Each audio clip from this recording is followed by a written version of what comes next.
Hello guys, welcome to Pakistani fair reaction. तो कैसे हैं आप सब? उम्मीद है आप सब खैरियत से होंगे, ठीक होंगे, आबाद होंगे। हमारी दुआ यही है आप खुश रहें, आबाद रहें। चैनल पर नहीं हो तो चैनल को सब्सक्राइब कर ले, लाइक कर ले, शेयर कर ले, ताकि हर आने वाली वीडियो आप तक जल्द से जल्द मिल सके। तो मेरा नाम है अफान। आज बहुत कमाल की वीडियो लेके आया हूँ। आज हम जानेंगे पाकिस्तानियों की असलियत, पाकिस्तान को जो पढ़ाया जाता है।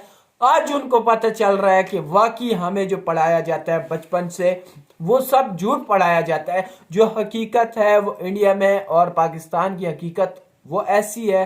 और हमें इंडिया और पाकिस्तान को, हमें इंडिया को दुश्मन माना जाता है। इंडिया का ये माना जाता है कि इंडिया हमारे साथ जुल्म करता है, ये करता है, लेकिन हकीकत कुछ और है। हमें बचपन से क्या कुछ नहीं पढ़ाया जाता कि इंडिया हमारा दुश्मन है, कश्मीर ये कश्मीर वो, लेकिन हमें धोखे में पूरी उम्र रखा जाता है। आजकल सोशल मीडिया का दौर है। आज तक जो है ना पाकिस्तान इस उसमें है कि यार इंडिया हमारा दुश्मन है। तो बिना किसी देर काउंट करते हैं 3, 2, 1 एंड पाक स्टडीज हमें ये पढ़ाई जाती थी कि हम 1965 की जंग भी जीते हुए हैं, 71 की भी जीते हुए हैं, फलानी भी जीते हुए स्टडी में हैं। हमें तो पढ़ाया। दो सोर्स थे हमारे पास था, एक पीटीवी था, दूसरा पाक स्टडीज था। उन दोनों के अंदर झूठ लिखा हुआ था, तो लोगों ने वही सीख लिया। अब देख ले, हमारा केयर टेकर प्राइम मिनिस्टर जब ये कहेगा कि हम इंडिया से 300 जंगें करने के लिए तैयार हैं, तो फिर आप इंडिया से अच्छे ताल्लुकात रखने की कोई रख सकते हैं उम्मीद? मतलब एक तरफ हम ये कहेंगे भाई हमने 300 जंगें करनी है इंडिया से, चाइना से, या किसी भी कंट्री से, और फिर साथ हम कहें हमने उसके साथ रिलेशन बेहतर चाहते हैं, लेकिन वो हमारे साथ रिलेशन नहीं बेहतर करता। क्या कहेंगे? ऐसी स्टेटमेंट हमारे प्राइम मिनिस्टर को देनी चाहिए। जब पहले हमारा माइंडसेट ये होगा ना कि हमने जंगे करनी है, तो फिर उनके ख्यालात में भी यही रहेगा, दिल में यही रहेगा कि हमारे दुश्मन है। एक पढ़ा लिखा पाकिस्तानी और एक पढ़ा लिखा इंडियन, वो कभी भी एक दूसरे के दुश्मन नहीं है। हकीकत वो बाहर के ममालिक में इकट्ठे काम करते हैं, इकट्ठे खाते पीते हैं, और ह्यूमन डिग्निटी में सब इंसान बराबर हैं। और हमारे तो उनके साथ जुबान भी मिलती है, सकाफत भी मिलती है। हम तो हजारों सालों से इकट्ठे रह रहे हैं। इस टाइम पे जो हमारे 3 अहम तरीन पोस्ट हैं, एक हमारा चीफ जस्टिस और दूसरा चेयरमैन सेनेट सादिक सिंजरानी और हमारा केयर टेकर प्राइम मिनिस्टर, वो तीनों जो हैं वो बलूचिस्तान से हैं। ठीक है। और अब ये जो रिसेंटली महरांग बलोच वाला एक मसला बना था, उसके ऊपर इन तीनों का क्या स्टांस था? इन तीनों ने वहां पे कोई रोल प्ले नहीं किया जिससे वो मामला हल हो सके। 50 साल से हम एक घटिया नारा सुन रहे हैं, वही हमें सुनने को मिलेगा कि जनाब जो करवा रहा है अमेरिका करवा रहा है, और दूसरा हमें ये सुनने को मिलेगा कि भाई ये फंडिंग जो है वो इंडिया कर रहा है। हमारे मुल्क में ना बड़ा आसान तरीका है, कुछ भी बुरा हो जाए, कुछ भी बुरा हो जाए, तो आपके पास एक आसान तरीका है कि आप ये कह के जान छुड़वा लो कि भाई जो करवा रहा है इंडिया करवा रहा है। नमस्कार दोस्तों, मेरा नाम अनुज धीमान और आप देख रहे हैं नेशन ग्लो। आज हम आपको एक वीडियो दिखाते हैं जिसमें एक पाकिस्तानी लड़का है जो सही सही बातें कर रहा है, लेकिन ये बातें 100% पाकिस्तानियों को पसंद नहीं आएंगी। तो पहले हम लोग वीडियो देखते हैं। वीडियो है रियल एंटरटेनमेंट टीवी का, फिर हम बात करेंगे इस वीडियो के अंदर जो बातें की गई हैं उसके बारे में। देखिए जी, अब बलूचिस्तान का जो मसला है वो पिछली दफा भी हमने इस पे बात की थी। अब इस टाइम पे जो हमारे 3 अहम तरीन पोस्ट हैं, एक हमारा चीफ जस्टिस और दूसरा चेयरमैन सेनेट सादिक सिंजरानी और हमारा केयर टेकर प्राइम मिनिस्टर, वो तीनों जो हैं वो बलूचिस्तान से हैं। ठीक है। और अब ये जो रिसेंटली महरांग बलोच वाला एक मसला बना था, उसके ऊपर इन तीनों का क्या स्टांस था? इन तीनों ने वहां पे कोई रोल प्ले नहीं किया जिससे वो मामला हल हो सके।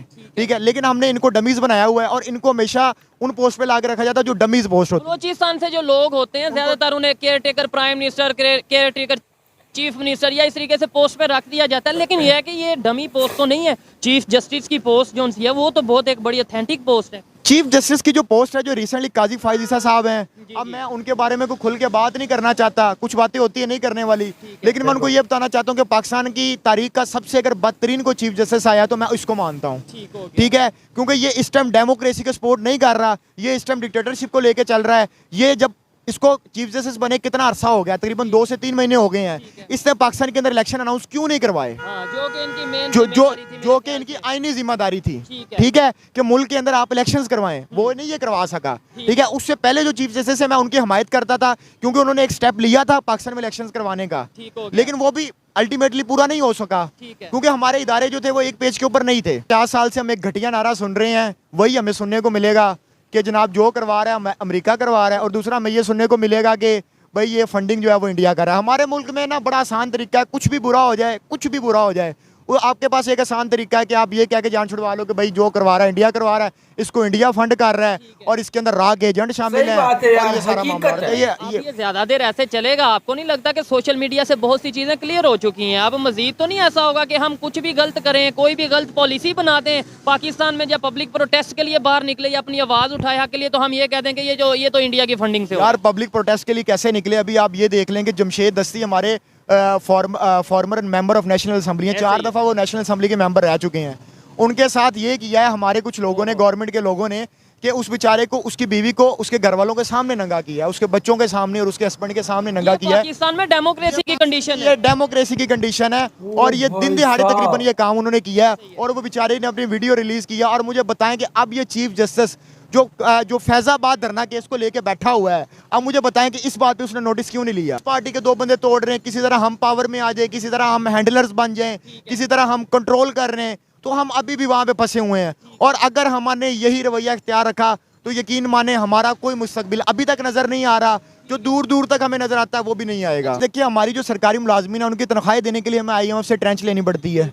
तो जब हम IMF की ट्रेंच के पीछे बैठे हुए हैं तो जो भी मुल्क है, वो जो भी इदारे हैं, वो यही सोचेंगे हमारे बारे में कि हम डिफॉल्ट, पहले भी हम डिफॉल्ट होते थे, बड़ी मुश्किल से बचे हैं, ऊपर से हम ये अगर डिफॉल्ट होते बच जाते हैं तो हमें वो ब्लैक लिस्ट में फेंक देते हैं, ग्रे लिस्ट के अंदर हम आते हैं, फिर कोशिश करते हैं दोबारा आने की।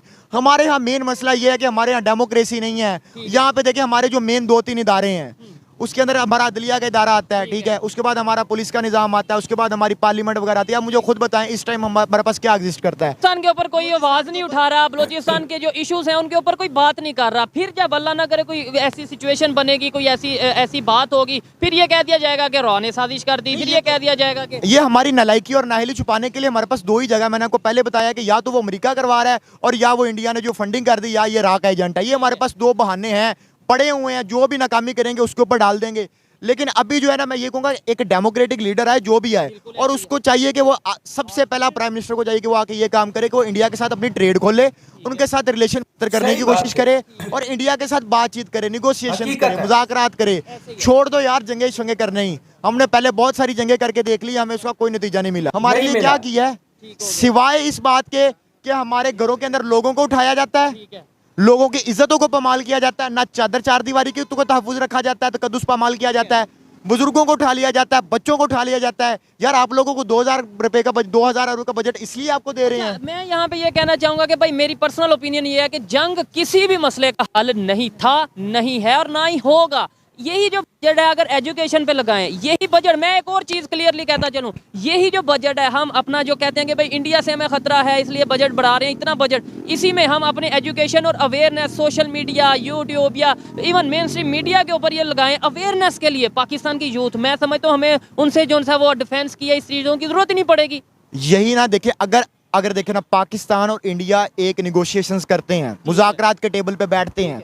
अब मुझे एक बात बताएं, मैं एक पढ़े लिखे पाकिस्तानी से मेरी तरफ मुतवज्जा हूं, मैं उनसे पूछता हूं, अगर ये चीज़ें हो जाएं तो मुझे बताएं क्या लोग सवाल नहीं करेंगे कि हम इतना बजट क्यों दें? हमारा सबसे बड़ा एक जो पाकिस्तानी, जो एक अलहदा पाकिस्तानी है जो ये सोच रखता है, हम तो नहीं रखते, जो ये सोच रखता है कि इंडिया हमारा दुश्मन है, इंडिया के साथ हमारी सुलह हो गई।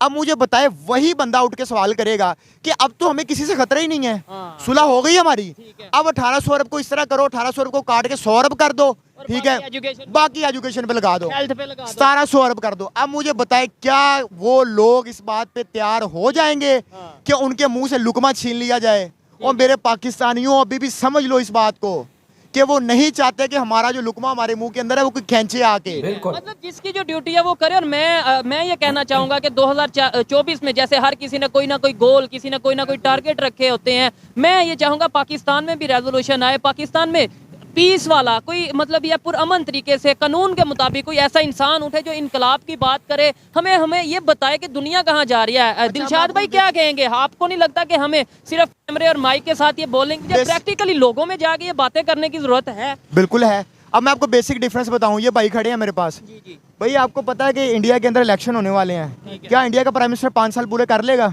हाँ जी। पाकिस्तान का प्राइम मिनिस्टर 5 साल पूरे करेगा? नहीं करेगा। ये एक बेसिक डिफरेंस है अभी 2024 का। क्या इंडिया और पाकिस्तान में बहुत ज्यादा फर्क है। इंडिया और पाकिस्तान में बहुत ज्यादा अंतर है, ये हर एक पाकिस्तानी जानता है। और भारत कितना डेवलप हो रहा है ये भी हर एक पाकिस्तानी जानता है। भारत डेवलप हो रहा है डेमोक्रेसी की वजह से, क्योंकि यहाँ पर सरकारें आती हैं, काम करती हैं। पाकिस्तान के अंदर आर्मी सरकार बनाती है, इसी वजह से वहां पर कोई डेवलपमेंट नहीं होता। अब नवाज शरीफ को जो है ताज पहनाने की तैयारी पाकिस्तान की आर्मी कर रही है। अब उसके रास्ते में कोई भी अगर आता है, चाहे वो नेता हो, चाहे वो सांसद हो, चाहे एमएलए हो, चाहे फिर वहाँ की पुलिस ही क्यों ना हो, सबको कहीं ना कहीं नीचा देखना पड़ रहा है। जैसा कि बात कर रहे थे वीडियो के अंदर कि जो वहाँ के एक सांसद थे, उनकी वाइफ को जो है पूरे परिवार के सामने नंगा किया गया। इस तरीके की ओछी हरकतें सिर्फ पाकिस्तान की आर्मी कर सकती है और कोई नहीं कर सकता है। पाकिस्तान की आर्मी देखो, आपने देख लिया, हकीकत है कि हमें इंडिया और पाकिस्तान एक साथ होना चाहिए। इंडिया तो वैसी भी तरक्की करते जा रहा है, इंडिया को अमेरिका जैसे मुल्कों को टक्कर देते जा रहा है। इंडिया इतना आगे बढ़ चुका, और इंडिया जो है ना, आज तक हमने इंडिया की मुंह से ये नहीं सुना कि पाकिस्तान हमारा दुश्मन है, पाकिस्तान हमारा ये। इवन कि उनके इधर पाकिस्तान में इतने मुस्लिम नहीं है जितना इंडिया में, भारत में मुस्लिम है, और वो सब भाइयों की तरह रहते हैं। भारत के मुसलमानों से पूछा गया कि यार क्या आपको जो है ना वो चाहिए, वो कहते हैं कि आप अपनी सोचें, हम ऐसे खुश हैं, हम बहुत खुश हैं, आप हमें छोड़ो, आप अपनी फिक्र करो। हाँ, आप अपने आटे दाल की वो करो, अपनी फिक्र करो कि आप जो है ना, उनको 300 यूनिट फ्री मिल रहे हैं, उनको जो है ना हर एक फैसिलिटीज मिल रही है, कार्स इतनी सस्ती मिल रही है, गैस इतनी सस्ती मिल रही है, बिजली इतनी सस्ती मिल रही है, सब कुछ इतना सस्ता मिल रहा है। आप अपनी फिक्र करें, और हमें चाहिए कि लड़ाइयों और झगड़े वगैरह से ये कुछ भी नहीं होता, ये फाइट वगैरह कुछ भी नहीं होता यार। आगे की सोचो, जब यही अगर फाइट वगैरह करनी है तो क्या फायदा है। इंडिया तो वैसे भी ऑलरेडी तरक्की कर रहा है, लेकिन हमें पाकिस्तानियों में के लिए बहुत ज्यादा तरक्की हो जाएगी, क्योंकि इंडिया और पाकिस्तान दोनों बॉर्डर से हैं, नजदीक है, एक दूसरे के साथ ट्रेड शुरू होगी, कारें हमें सस्ती मिलेगी, बाइक्स हमें सस्ती मिलेगी, और ऐसी ऐसी बाइक्स मिलेंगी जो हमें सपनों में देखते हैं, ऐसी ऐसी कार्स हमें सस्ती मिलेंगी और बहुत ज्यादा सस्ती मिलेंगी। हमें स्पेयर पार्ट सस्ते मिलेंगे, हमें चाइना माल नहीं मिलेगा। एक कार्स में 6-8 एयर बैग्स होते हैं उनकी कारों में, उनकी फैसिलिटीज आप देख लो। पाकिस्तानियों, आंखें खोलो और इंडिया से यार ट्रेड शुरू करो, हमारा फायदा यार। 2024 से अगर शुरू करेंगे ना तो हम पीछे, अपनी ट्रेड शुरू करो यार, अपनी कंपनियां बनाओ। इंडिया के सहारे हम अपनी कंपनियां खोलेंगे, हम अपनी ट्रेड शुरू करेंगे, इससे हमारे लिए आसानी होगी। इंडिया से जो है ना, इंडिया से हमें सीखना चाहिए। इंडिया जो है ना, हम इंडिया के बच्चे हैं, बच्चे। हम पाकिस्तानी इंडिया के सामने टिक नहीं सकते हैं, हमें ट्रेड शुरू करनी चाहिए हर एक चीज के लिहाज से। तो आपका क्या कहना है, कमेंट सेक्शन में जरूर बताएं। तो आज के लिए इतनी, तब तक के लिए अपने ख्याल रखिएगा।